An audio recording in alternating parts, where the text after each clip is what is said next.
نحمده ونصلي على رسوله الكريم اما بعد فاعوذ بالله من الشيطان الرجيم بسم الله الرحمن الرحيم رب اشرح لي صدري ويسر لي امري واحلل عقدة من لساني يفقهوا قولي۔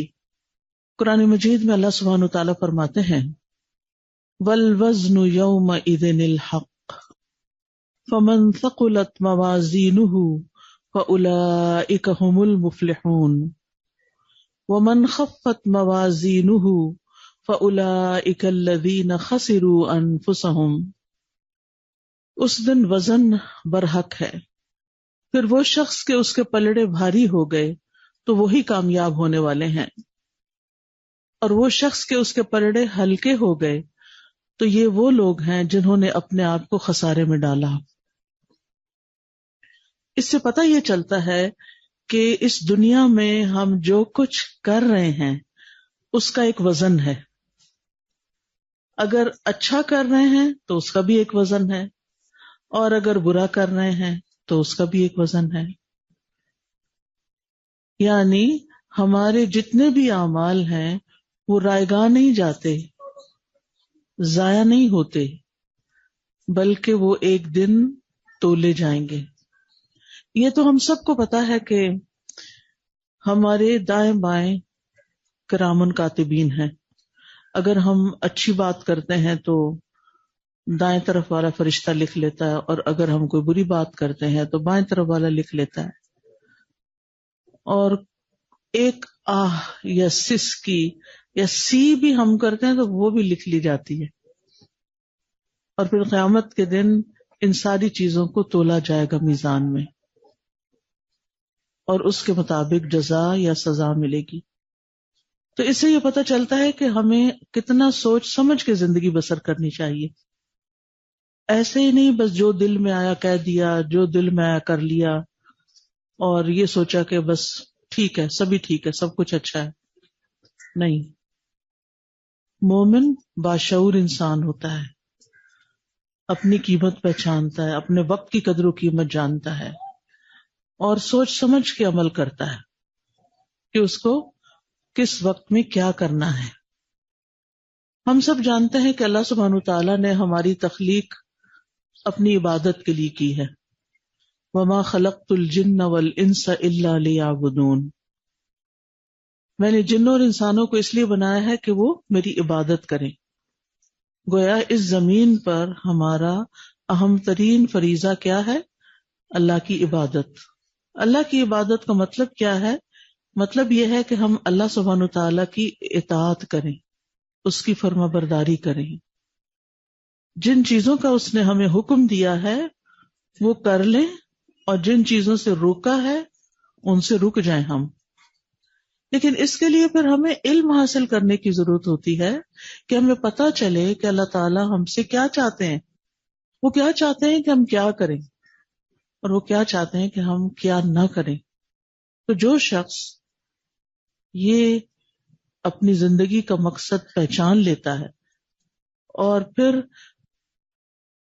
علم کے ساتھ، علم کی روشنی کے ساتھ اپنی زندگی بسر کرتا ہے تو انشاءاللہ آخرت میں کامیاب ہوگا، کیونکہ جو انسان اللہ کو راضی کرنے کی کوشش کرتا ہے اللہ تعالیٰ بھی اس کو راضی کر دے گا۔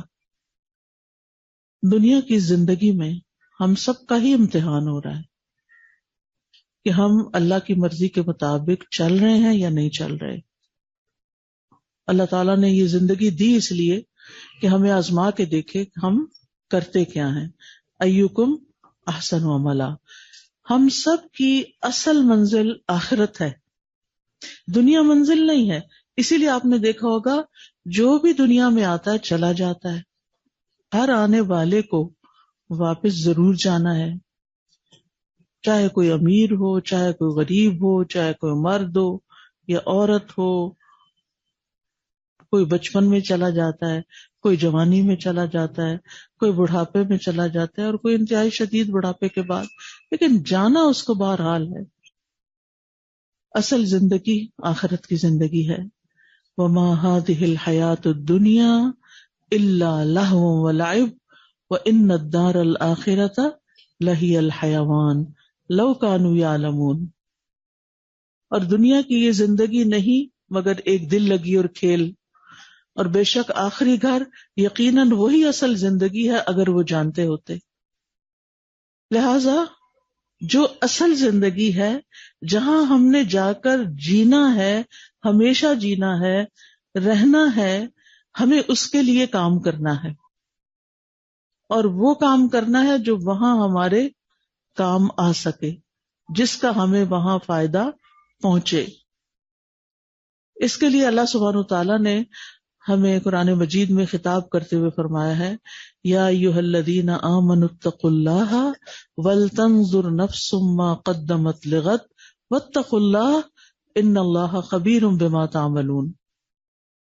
اے ایمان والو، اللہ سے ڈرو، اور ہر ایک کو یہ دیکھنا چاہیے کہ اس نے کل کے لیے کیا سامان کیا ہے، اس کل کے لیے، اس اصل زندگی کے لیے کیا کمایا ہے۔ یہاں یہ دنیا وہاں کے لیے کمانے کی جگہ ہے، یہاں ہم سب کما رہے ہیں، یا اچھا یا برا، اور یہی کام آنا ہے پھر اگر ہم اچھا کما کے جاتے ہیں۔ پھر فرمایا واتقوا اللہ، اور اللہ سے ڈرتے رہو، جو کچھ تم کرتے ہو یقیناً اللہ اس سے پوری طرح باخبر ہے۔ اب آپ دیکھیے، وَلْتَنْظُرْ نَفْسٌ مَا قَدَّمَتْ لِغَدٍ، ہر شخص کو یہ دیکھنا چاہیے اس نے کل کے لیے کیا کیا۔ اس سے پہلے بھی اتقوا اللہ ہے، اس کے بعد بھی اتقوا اللہ، یعنی ڈر کے زندگی شروع کرو اور ڈر کے ہی ختم کرو، اور ساری زندگی یہ دیکھتے رہو کہ کل کے لیے کیا تیاری ہے، اور آخرت کے لیے تیاری کرنے والا ہی سب سے زیادہ عقل مند ہے۔ عبداللہ بن عمر رضی اللہ عنہ روایت کرتے ہیں کہ میں رسول اللہ صلی اللہ علیہ وسلم کی خدمت میں حاضر تھا کہ ایک انصاری صحابی آپ کے پاس آئے۔ انہوں نے آ کر نبی صلی اللہ علیہ وسلم کو سلام کیا، پھر کہا، اے اللہ کے رسول صلی اللہ علیہ وسلم، مومنوں میں سب سے افضل کون ہے، یعنی سب سے بہترین انسان کون ہے؟ آپ نے فرمایا، وہ جس کا اخلاق زیادہ اچھا ہو۔ انہوں نے کہا، مومنوں میں سب سے عقل مند کون ہے؟ آپ نے فرمایا، جو موت کو زیادہ یاد کرے۔ سب سے عقل مند کون ہے؟ جو موت کو زیادہ یاد کرے اور اس کے بعد کے مراحل کے لیے اچھی تیاری کرے، وہ زیادہ عقل مند ہے۔ اب یہ کرائیٹیریا کسی انسان کا بنایا ہوا نہیں ہے، یہ کرائیٹیریا اللہ کے رسول صلی اللہ علیہ وسلم نے ہمیں دیا، یہ معیار انہوں نے دیا کہ اگر آپ آخرت کے لیے تیاری کرتے ہیں، اس کے لیے اچھی تیاری کرتے ہیں، تو پھر ہی آپ عقل مند ہیں۔ ہمارے ہاں عقل مند کس کو کہتے ہیں؟ جو دنیا کا مال متاع زیادہ اکٹھا کر لے، جو کسی کو دھوکہ دینے کی قوت رکھتا، جو چلاک ہو، جو زیادہ سے زیادہ فائدے اٹھا لے، جو زیادہ سے زیادہ دنیا میں نام کما لے، جو زیادہ سے زیادہ مشہور ہو جائے، تو ہم کہتے ہیں یہ بڑا کامیاب انسان ہے۔ اس کے علاوہ بھی اگر ہمارے ذہن میں کوئی چیز ہے تو ہم سوچیں کہ ہم کس کو کامیاب کہتے ہیں۔ ہمارے بچوں میں سے کون زیادہ کامیاب ہے؟ جو زیادہ دنیا اکٹھی کر چکا ہے۔ مثلاً اگر ہمارے 2 بچے ہیں اور ایک بچہ بہت مالدار نہیں ہے لیکن اپنی نمازیں 5 مسجد میں ہی پڑھتا ہے، قرآن بھی پڑھتا ہے، حلال کما کے لاتا ہے، ماں باپ کا بھی خیال رکھتا ہے اور اپنے بیوی بچوں کا بھی خیال رکھتا ہے، اور اس کے مقابلے میں دوسرا جو ہے وہ ماں باپ کو بھی کم ہی پوچھتا ہے، بلکہ اس نے دنیا کمانے کے لیے ماں باپ سے بھی دوری اختیار کر لی ہے، نمازیں بھی کوئی پڑھتا ہے کوئی نہیں پڑھتا، بس واجبی سا مسلمان ہے، لیکن دولت اس کے پاس بہت ہے۔ تو ہم ان دونوں میں سے زیادہ عقل مند سمجھدار کس کو سمجھیں گے؟ جس نے دولت زیادہ اکٹھی کی ہوئی ہے، چاہے حلال سے ہے یا حرام سے ہے، جائز ہے ناجائز ہے، اور چاہے وہ اپنے ماں باپ کے، بہن بھائیوں کے، بچوں کے حقوق ادا کرتا ہے یا نہیں کرتا، چاہے وہ حرام میں پڑا ہوا ہے۔ انسانوں میں سے عقل مند وہ ہے جو اپنی آخرت کے لیے تیاری کرتا ہے۔ کیونکہ اصل ٹھکانہ تو وہ ہے نا، اصل رہنے کی جگہ تو وہ ہے. وہاں دو گھر ہیں، ایک تو آگ سے بھرا ہوا ہے جس کو جہنم کہتے ہیں، اور صرف آگ سے نہیں، بہت ساری تکلیفوں سے. جہاں کی زندگی نہیں، نہ وہ زندگی ہے نہ وہ موت ہے. وہاں مر کے کوئی مرتا نہیں اور جینے والا حال نہیں. اور دوسرا جنت ہے جو نعمتوں کا گھر ہے، جس میں اللہ سبحانہ وتعالیٰ کا دیدار ہوگا، جس میں ہر طرح کی خوشیاں ہیں. ہم اپنے لیے کیا چاہتے ہیں؟ ہم جنت چاہتے ہیں، لیکن جنت کی ایک قیمت ہے. الا ان سلعۃ اللہ غالیہ، جنت اللہ کا سودا ہے جو بڑا مہنگا ہے. دنیا میں ایک گھر بنانا ہو تو کتنی محنت کرنی پڑتی، تو جنت مفت میں تو ہاتھ نہیں آتی. اس کے لیے ہمیں عمل کرنے کی ضرورت ہے. رسول اللہ صلی اللہ علیہ وسلم نے فرمایا، تم جانتے ہو کہ ہمیں اللہ کی طرف لوٹنا ہے. پھر جنت کی طرف یا جہنم کی طرف، وہ ایسی اقامت گاہ ہے کہ وہاں سے روانگی نہیں، وہاں سے اس سے آگے کچھ بھی نہیں. دنیا میں تو انسان آتا ہے، زندگی گزارتا ہے اس زمین پر، کبھی کہیں رہتا ہے کبھی کہیں رہتا ہے، بچپن کہیں گزرا، جوانی کہیں گزری، بڑھاپا کہیں گزرا، پھر زمین کے اندر چلا جاتا ہے، قبر کی زندگی ہے، پھر اس کے بعد قیامت ہے، حشر ہے، اور پھر اس کے بعد اگلا ٹھکان. یہ سارا ایک سفر ہے، لیکن جہاں یہ سفر جا کے اینڈ ہوگا اس کے بعد کچھ نہیں، پھر اس جگہ رہنا پڑے گا. تو اس لیے بہت ضروری ہے کہ ہم سوچ سمجھ کے عقل مندی کے ساتھ یہ سفر پورا کریں، اور اس میں جس مرحلے پر جو بچپن، جوانی، بڑھاپے میں کرنا چاہیے وہ ہم کر لیں. تو نبی صلی اللہ علیہ وسلم نے فرمایا، وہ ایسی ہمیشگی ہے جس میں موت نہیں آئے گی. وہاں ایسے جسم ہوں گے جو مرنے والے نہیں، یعنی دنیا میں ایسے جسم ہیں جو مر جائیں گے، لیکن وہاں ایسے جسم ملیں گے جن پہ موت نہیں آئے گی.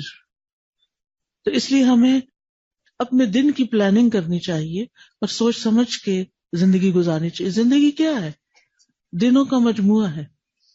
دنوں سے ہفتے بنتے ہیں، پھر ہفتوں سے مہینے، پھر سال، پھر سالوں سے زندگی بنتی ہے. اب ایک اور سال بھی ختم ہونے کو آ رہا ہے. پتہ نہیں ایسے کتنے ہی سال ہم نے بس گزار دیے ہیں. تو جو باقی رہ گئے ہیں ان کو ذرا سوچ سمجھ کے گزاریں، اس کے لیے پلاننگ کریں. پلاننگ میں کیا ہے کہ اپنے سارے دن کے کاموں پہ غور کریں کہ میں کیا کیا کرتی ہوں، اور ان کاموں میں اللہ کی اطاعت کتنی ہے اور اللہ کا ذکر کتنا ہے، اللہ کی یاد کتنی ہے، اللہ کی مرضی کے مطابق کتنا ہے وہ کام. مثلا صبح سویرے ہم اٹھتے ہیں، ہم سب اپنی صبح کا جائزہ لیں، اٹھنے کے وقت کا جائزہ لیں کہ اس وقت ہم کیا کرتے ہیں. جب ہم الارم لگاتے ہیں یا اذان کی آواز سنتے ہیں یا ہمیں کوئی جگاتا ہے، ہم اٹھ جاتے ہیں یا سوئے رہتے ہیں، ہم اس وقت کیا کرتے ہیں. ابو ہریرہ کہتے ہیں کہ نبی صلی اللہ علیہ وسلم نے فرمایا، شیطان تم میں سے ہر آدمی کی گردن پر جب وہ سو جاتا ہے 3 گریں لگا دیتا ہے. ہر ایک گرہ پہ وہ پھونک مارتا ہے کہ ابھی بڑی لمبی رات پڑی ہے. تو جب کوئی بیدار ہوتا ہے اور اللہ کا ذکر کرتا ہے تو ایک گرہ کھل جاتی، یعنی جب آنکھ کھلتی ہے تو آپ کہتے ہیں الحمدللہ الذی رد علی روحی وأذن لی بذکرہ، یا پھر الحمدللہ الذی احیانا بعدما اماتنا والیہ النشور. مجھے امید ہے کہ آپ سب یہ دعا پڑھتے ہوں گے کہ اللہ کے شکر سے دن کا آغاز کرتے ہیں. پہلی دعا کا مطلب یہ تھا، شکر ہے اس ذات کا جس نے میری روح مجھے واپس لوٹا دی. کیونکہ جب سوتا ہے نا انسان تو جسم سے ایک روح چلی جاتی ہے. جن کے لیے اللہ نے زندگی لکھی ہوتی ہے ان کی وہ روح واپس آتی ہے، اور جن کی زندگی ختم ہو جاتی ہے ان کی دوسری بھی چلی جاتی ہے جو پیچھے باقی ہوتی ہے. اب آپ دیکھیں کہ انسان جب اٹھ جاتا ہے پھر بستر سے وضو کرتا ہے تو دوسری گرہ کھل جاتی، پھر جب نماز پڑھتا ہے تو تیسری گرہ کھل جاتی اور شیطان دور ہو جاتا ہے.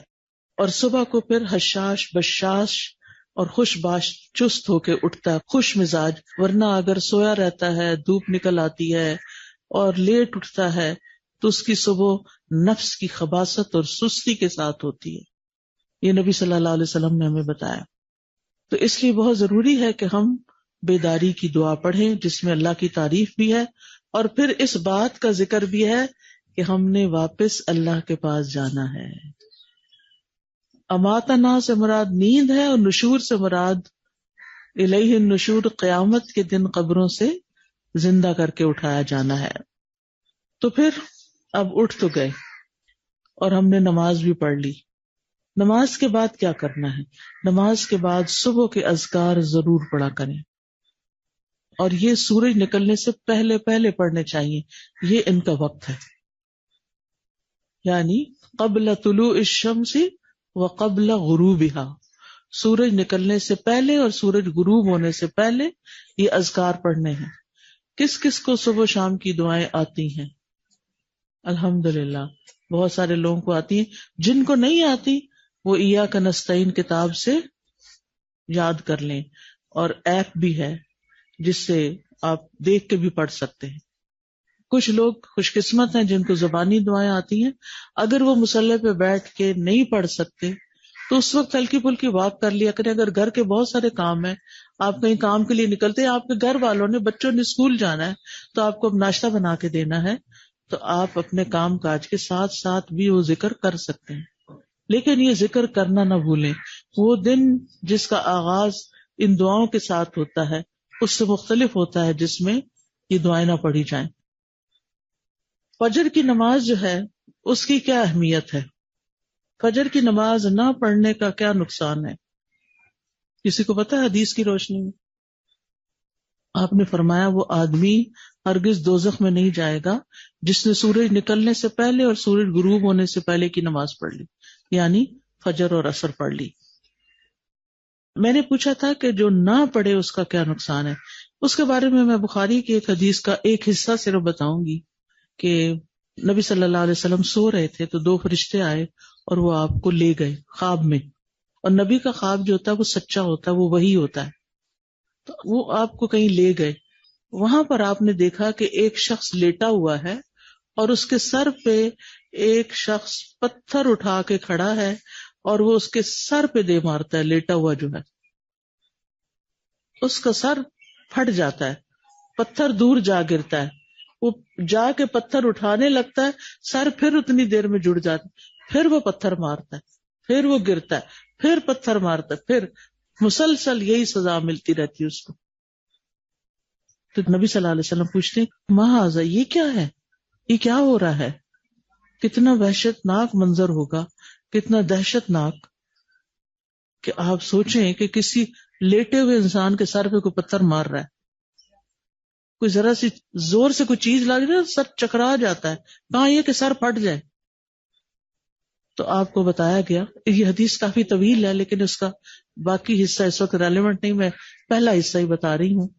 بتایا گیا کہ یہ وہ شخص ہے جو سویا رہتا ہے اور اس نے قرآن پڑھ کر چھوڑ دیا ہے. یعنی اس نے پڑھا، چاہے حفظ کیا، چاہے ترجمے سے پڑھا، یا جیسے بھی. قرآن کو پڑھنے کے کئی طریقے ہیں، تو پڑھ کے اس نے کیا کیا؟ وہ چھوڑ دیا، اب نہیں پڑھتا، غافل ہو گیا، قرآن سے غافل، اور پڑھا سویا رہتا ہے. یہ اس کی سزا ہے. آپ دیکھیں اب اکثر گھروں کا یہ مسئلہ بنتا جا رہا ہے کہ وہاں پر لوگ ہوتے ہیں، یعنی ماں باپ نماز کے لیے اٹھ رہے ہیں اور بچے سو رہے ہیں.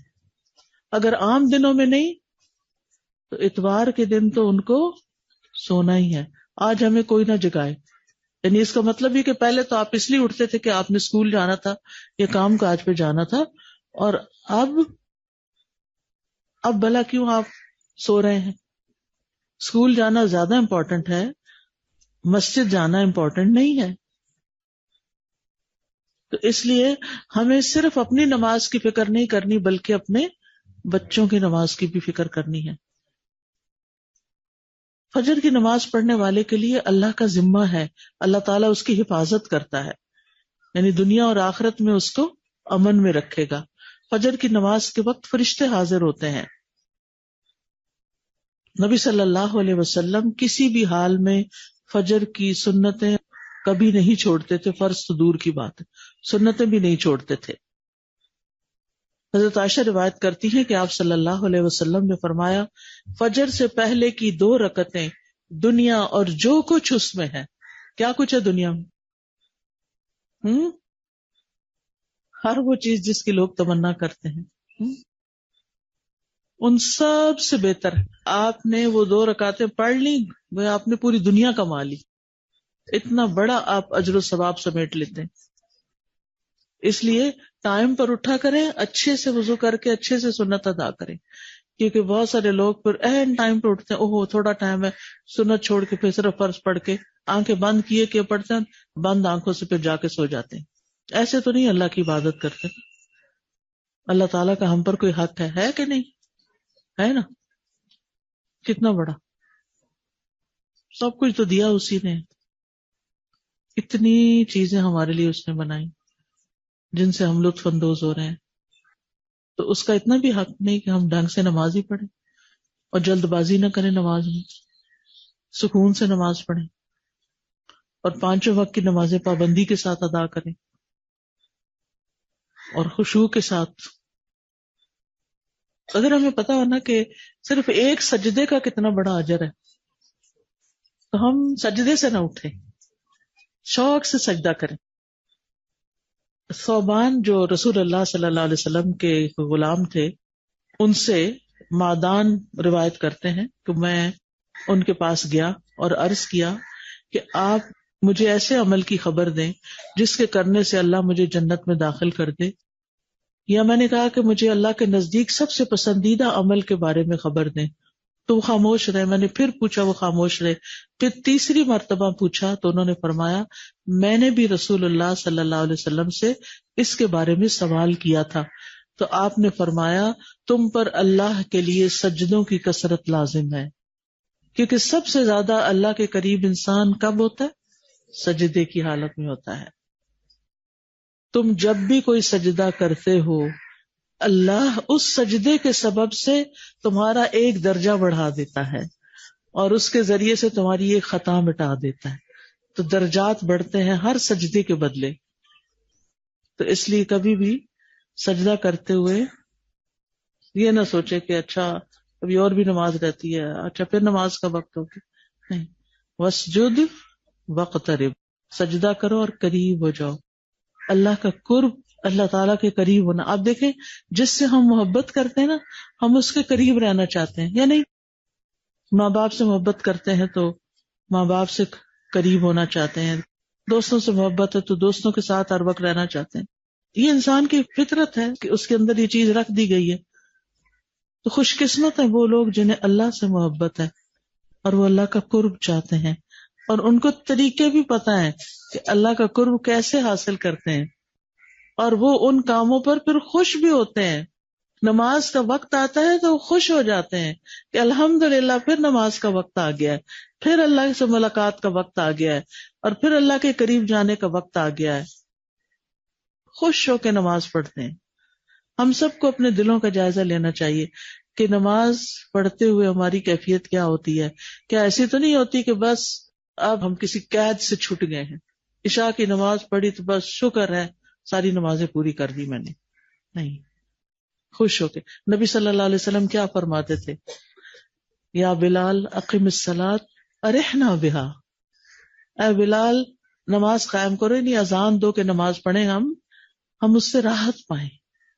آپ نے فرمایا جعلت قرۃ عینی فی الصلاۃ، میری آنکھوں کی ٹھنڈک نماز میں رکھ دی گئی ہے۔ کیا واقعی ہماری آنکھوں کی ٹھنڈک بھی نماز ہے؟ ہمیں بھی انتظار ہوتا ہے نماز پڑھنے؟ اگر نہیں تو اس کی دعا کیا کریں۔ انسان اپنی بعض چیزوں سے خود بھی پریشان ہوتا ہے، کیا مشکل ہے میرے لیے، کیوں نہیں میرے اندر خشوع آتا، کیوں نہیں مجھے نماز سے محبت، مجھے نماز کیوں بھاری لگتی ہے؟ اللہ تعالیٰ تو فرماتے ہیں کہ وہ بھاری نہیں مگر خشوع کرنے والوں پہ بھاری نہیں ہے۔ وَإِنَّهَا لَكَبِيرَةٌ إِلَّا عَلَى الْخَاشِعِينَ، تو اس کا مطلب ہے کہ ہمارے اندر پھر خشوع کوئی نہیں اگر ہمیں نمازیں بھاری لگتی ہیں۔ جن کے دل نماز کی طرف راغب ہوتے ہیں ان کو تو نماز بہت اچھی لگتی ہے، تو اللہ سے مانگے قبولیت کے اوقات میں۔ کتنے خوش قسمت ہیں. آپ ایسی جگہ رہتے ہیں جہاں اذانیں سنتے ہیں اور اذان سن کے آپ دعائیں مانگ سکتے ہیں اور وہ قبولیت کے وقت ہوتے ہیں. تو اس میں اللہ تعالیٰ سے مانگے کہ یا اللہ ہمیں نماز کی محبت دے دے، ہمارے لیے نماز آسان کر دے، ہمیں نماز کا شوق دے دے. اور جب اللہ شوق دے دے گا تو مشکل ہی کچھ نہیں رہے گی. وہ وقت تو ویسے بھی گزر جاتا ہے نا جو ہم نے نماز میں لگانا ہوتا ہے.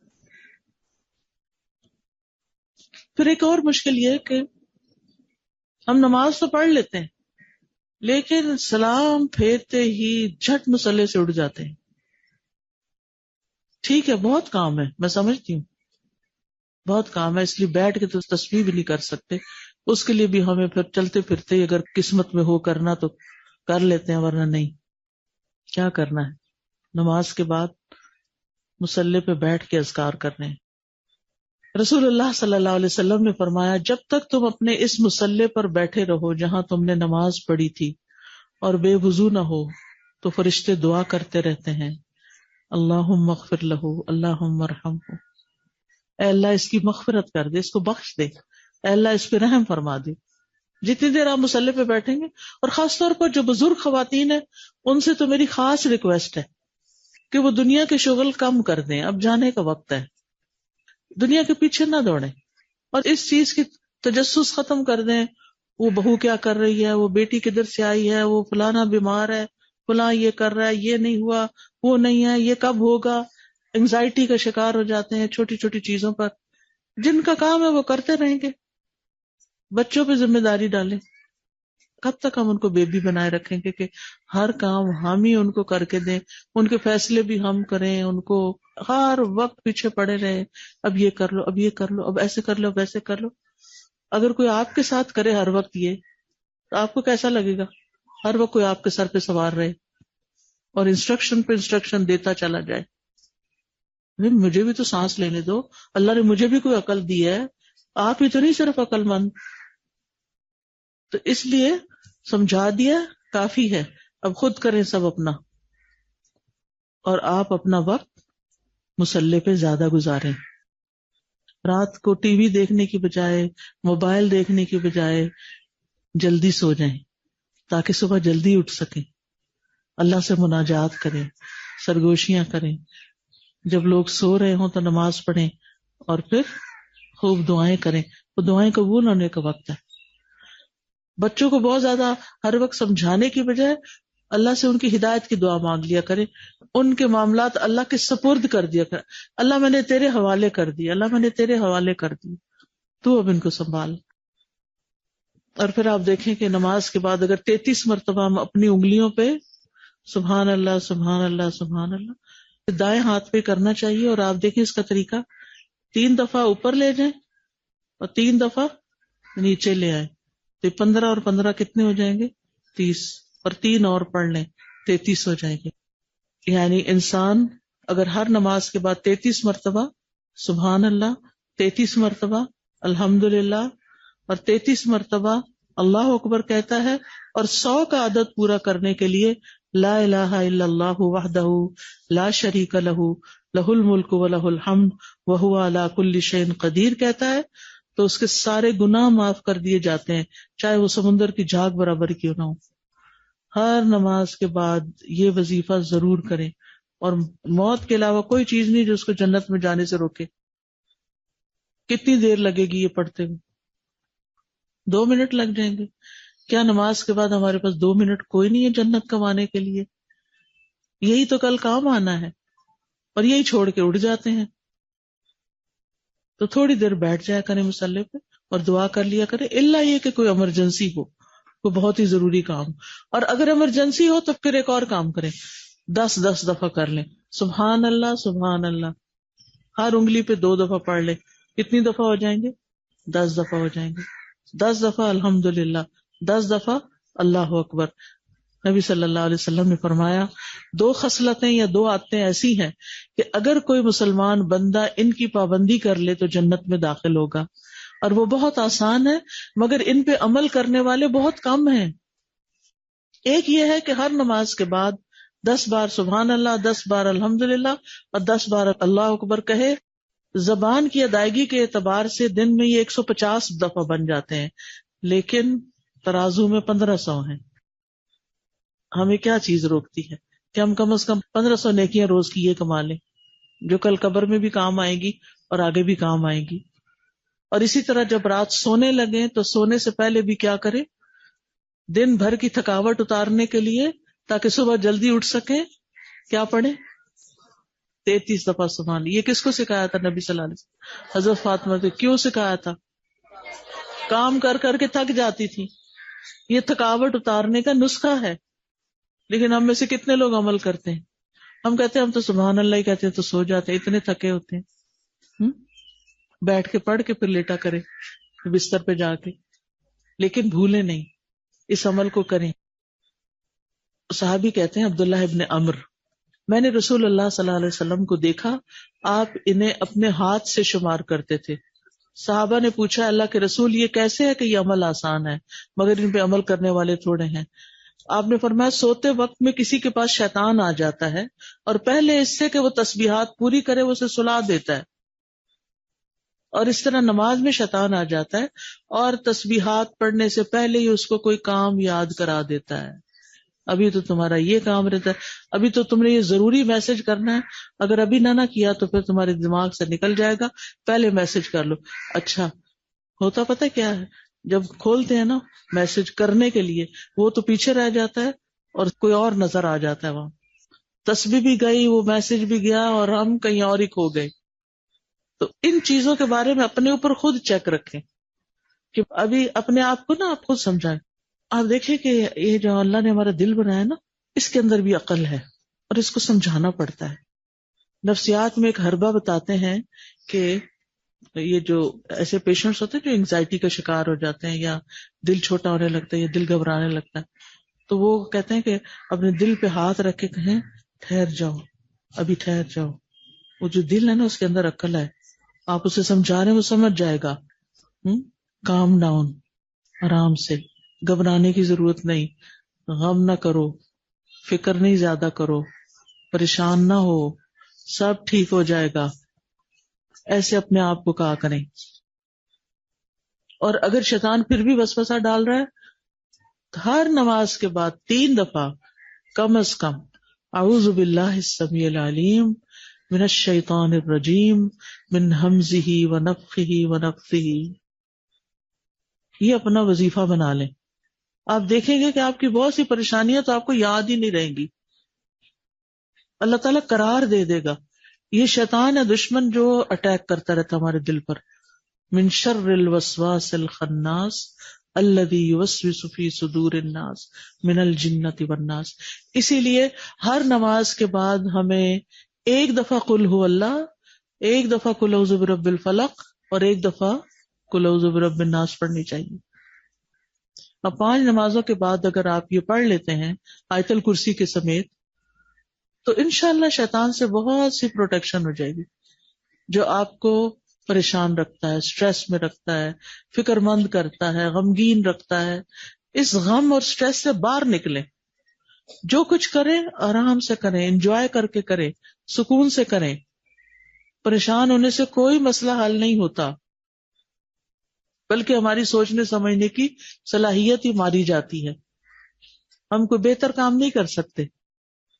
تو اس لیے پریشان ہونا چھوڑیے، اپنے دل پہ ہاتھ رکھ کے اپنے آپ کو خود سمجھائیے. انتظار نہ کیجیے کہ کوئی اور آ کے آپ کو تسلی دے، دلاسا دے. آپ ذرا کر کے دیکھیے، انشاءاللہ آپ کو فائدہ ہوگا. جب دل گھبرائے، آنسو آ رہے، مت رو، کوئی فائدہ نہیں رونے کا.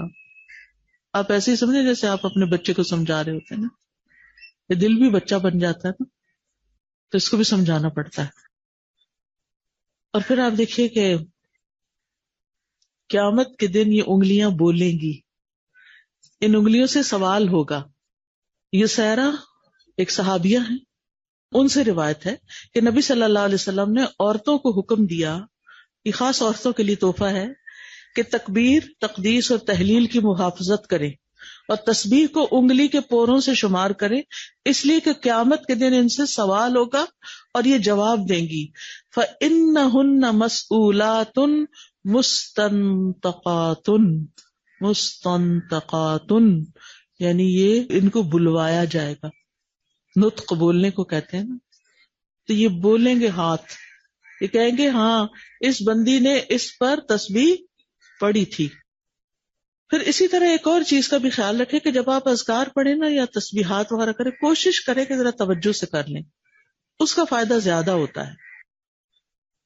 پھر یہ ہے کہ قرآن مجید کی تلاوت صبح کے وقت، اگر آپ ارلی اٹھیں گے نا یہ سارے کام کر لیں گے، لیکن اگر آپ اٹھے ہی لیٹ ہیں تو پھر تو ظاہر دنیا آپ کو اپنی طرف کھینچ لے گی. آج کل تو الحمدللہ راتیں بھی لمبی ہیں، تو آپ اگر 10 بجے بھی سو جاتے ہیں تو کافی ٹائم ہے سونے کے لیے اور پھر اٹھ کے اپنے یہ سارے کام کرنے کے لیے. کیونکہ عموماً جب لوگوں کو یہ چیزیں یاد دہانی، یہ سب آپ کو پتا ہے، میں آپ کو کوئی نئی بات نہیں سکھا رہی، یہ آپ کو باتیں پتا ہے، صرف یاد دہانی کرا رہی ہیں کہ یہ چیزیں آپ نے توجہ سے، خوش دلی سے کرنی، خوشی سے کرنی. ہاں یہ بات ہو سکتا ہے کہ نئی ہو آپ کے لیے کہ خوشی سے کرنا ہے. اور پھر آپ دیکھیے کہ صبح کے وقت قرآن جو ہے نا اس کو لازم کر لیں. ان قرآن الفجر کان مشہودا. اور چیزیں پڑھنے سے پہلے قرآن کھولیں. قرآن مجید میں آتا ہے ان الذین یتلون کتاب اللہ واقاموا الصلاۃ وانفقوا مما رزقناہم سرا وعلانیۃ یرجون تجارۃ لن تبور لیوفیہم اجورہم ویزیدہم من فضلہ انہ غفور شکور. سورۃ فاطر کی آیات ہیں. بے شک جو لوگ اللہ کی کتاب پڑھتے ہیں، تلاوت کرتے ہیں یا سمجھ کے پڑھتے ہیں، اور وہ نماز قائم کرتے ہیں، اور جو کچھ ہم نے انہیں دیا اس میں سے انہوں نے پوشیدہ اور ظاہراً خرچ کیا، یعنی اللہ کی راہ میں دیتے رہتے ہیں، وہ ایسی تجارت کی امید رکھتے ہیں جو کبھی برباد نہیں ہوگی. یعنی جس تجارت میں، جس بزنس میں کوئی نقصان ہے ہی نہیں، تاکہ اللہ انہیں ان کے اجر پورے پورے دے اور اپنے فضل سے زیادہ بھی دے. یعنی ایسے کام کرنے والوں کو صرف ان کے اعمال کا بدلہ نہیں ملے گا بلکہ زیادہ بھی ملے گا. بے شک وہ بہت بخشنے والا قدردان ہے. تو یہ 3 کام دن کے لازم کر لیں. قرآن پڑھنا ہے، نماز پڑھنی ہے اور صدقہ کرنا ہے.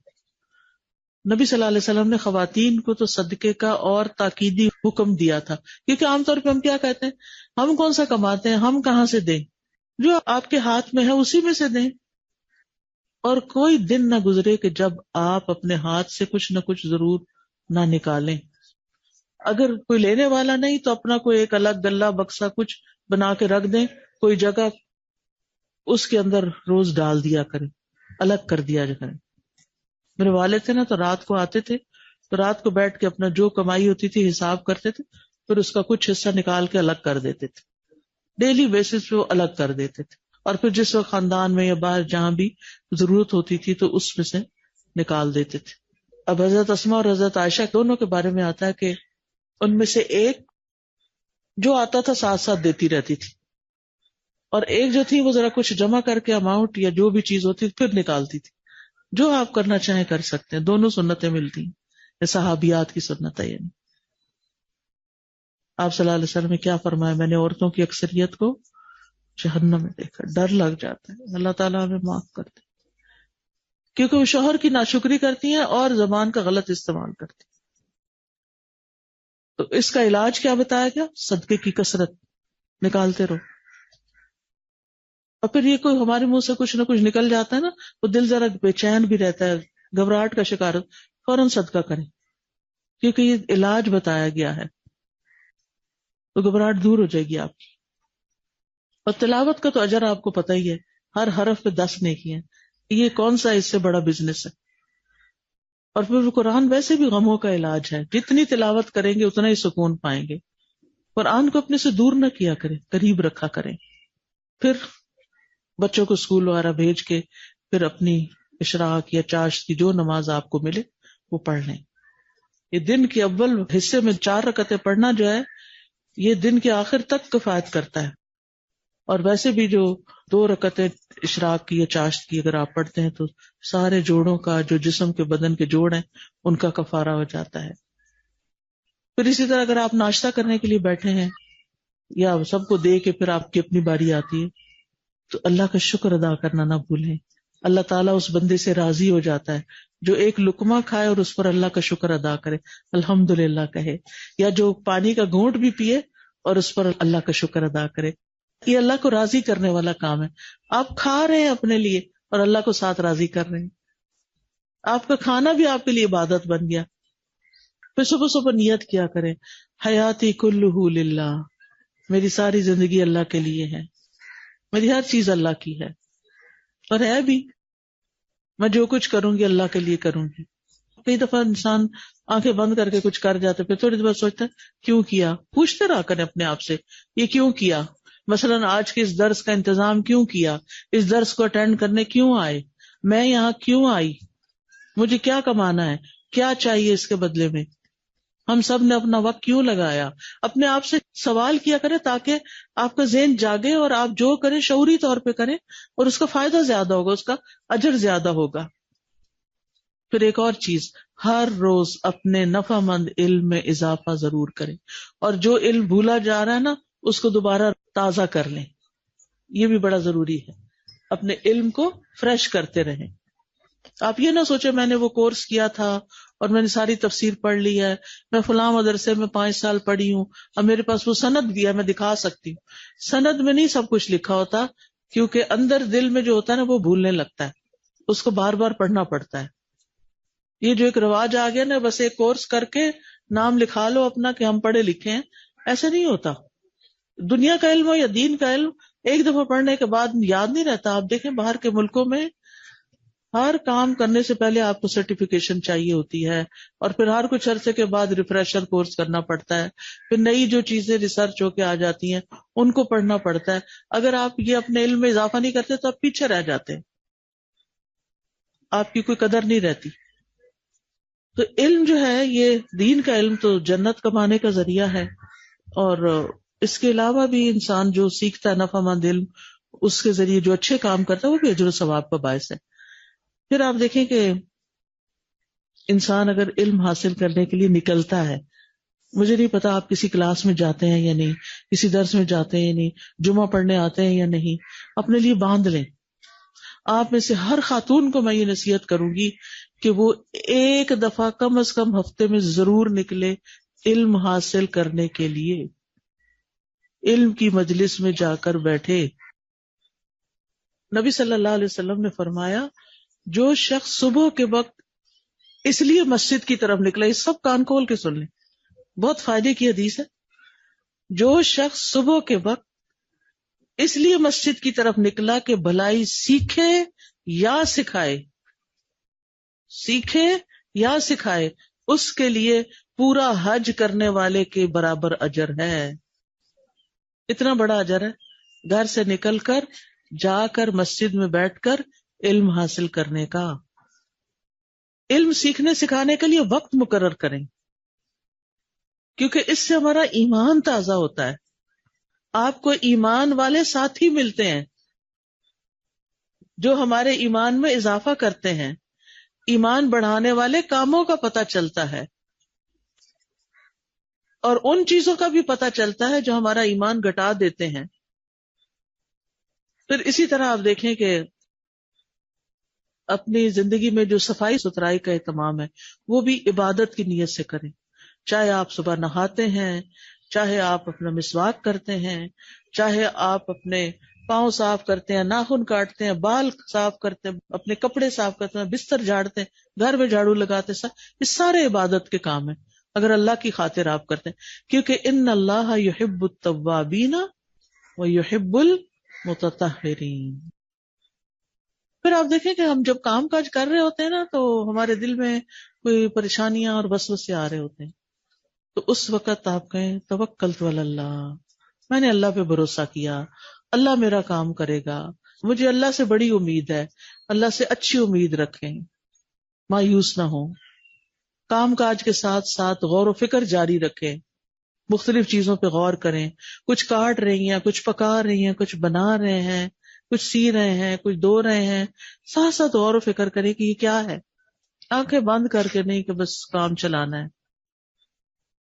اور پھر جو بھی گھر کا کام کاج کر رہے ہوں اپنے آپ کو ساتھ ساتھ ذکر میں مشغول رکھیں. دن میں تسبیحات کریں، تسبیح کریں، سبحان اللہ و بحمدہ، استغفر اللہ ربی من کل ذنب و اتوب الیہ، درود شریف، اور پھر آیت کریمہ، پھر یا حی یا قیوم برحمتک استغیث، کثرت سے توبہ استغفار، ساتھ ساتھ اللہ سبحانہ وتعالیٰ کی یاد اور اللہ سے معافی مانگتے رہیں۔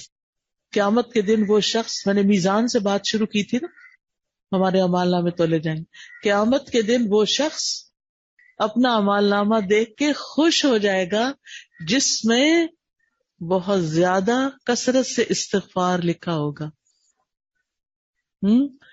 حدیث میں آتا ہے طوبی لمن وجد فی صحیفتہ استغفارا کثیرا، خوشخبری ہے اس شخص کے لیے، مبارک ہو اس شخص کو جو اپنے نامہ اعمال میں کثرت سے استغفار پائے۔ تو دن بھر آپ چلتے پھرتے اٹھتے بیٹھتے استغفار کرتے رہیں، اپنے وقت کا بہتر استعمال کریں، فضول چیزوں سے بچیں، اور جہاں انسان کا نفس اس کو تانگ کرے تو اپنے نفس سے جہاد کریں، نمازوں کی حفاظت کریں، اور نمازوں کی سنتیں بھی پڑھا کریں، کیونکہ یہ بہت ٹرینڈ عام ہو گیا کہ فرض پڑھ لینا کافی ہے، اگر فرض میں کوئی کمی ہوگی تو کہاں سے پوری کریں گے اگر سنت ہی نہیں پڑھی۔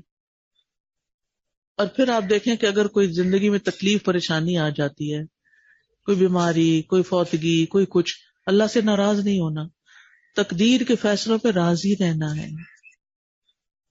بہت سی چیزیں نا، ہمارا امتحان لکھا ہوا ہے اللہ کے پاس اور وہ ہونا ہے، اس کہیں اللہ میں راضی ہوں، تو جس حال میں رکھ کے راضی ہوں، لیکن میں تجھ سے خیر کی امید رکھتی ہوں، اجر کی امید رکھتی ہوں۔ اور پھر جو کام کاج کریں اللہ کی خاطر کریں، اچھے طریقے سے کریں، اور اس کو عبادت سمجھ کے کریں، اور پھر نیکیوں میں ایک دوسرے سے آگے بڑھیں، چھوٹی چھوٹی نیکیوں کو بھی چھوٹا نہ سمجھیں، اور نیکیاں کرنے کے ساتھ ساتھ برائیوں سے بھی بچیں، کسی کی غیبت، چغلی، کیونکہ زبان کی حفاظت انسان، یہ بھی ایک عبادت ہے۔ تو گناہوں سے بچنا، لوگوں کی باتوں میں آ کے غلط کاموں میں نہیں پڑنا، اللہ اور اس کے رسول کی محبت دل میں رکھنا، لوگوں سے اچھے اخلاق سے پیش آنا، والدین کو خوش رکھنا، اگر فوت ہو چکے ہیں تو ان کے لیے دعائے مغفرت روزانہ کرنا۔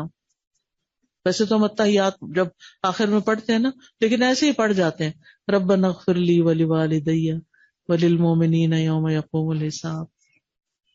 کوئی دن نہ گزرے کہ والدین کا حق ادا نہ ہو، سب کے لیے خیر کا باعث بنے، جہاں جائیں خیر پھیلائیں، دوسروں کی خیر خواہی کریں، دوسروں سے کوئی لالچ نہ رکھیں، حسد نہ رکھیں، آس پاس کی بھی خبر رکھیں کہ کوئی ضرورت مند تو نہیں، کوئی بیمار ہے تو عیادت کر لیں، سلام کو عام کریں، گھر والوں پہ کھلے دل سے خرچ کریں، اور ساتھ ساتھ یہ یاد رکھیں ہر بات لکھی جا رہی ہے، نامہ اعمال میں جمع ہو رہی ہے اور قیامت کے دن تولی جائے گی۔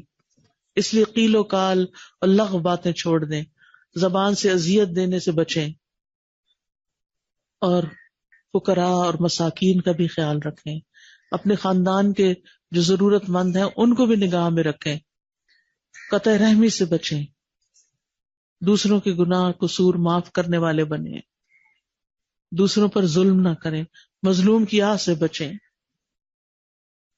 غیبت کرنے تو دور، سننے سے بھی پرہیز کریں، مشکل آ جائے تو صبر اور نماز سے مدد لیں، پریشانی اور غم میں لا الہ الا اللہ پڑھیں،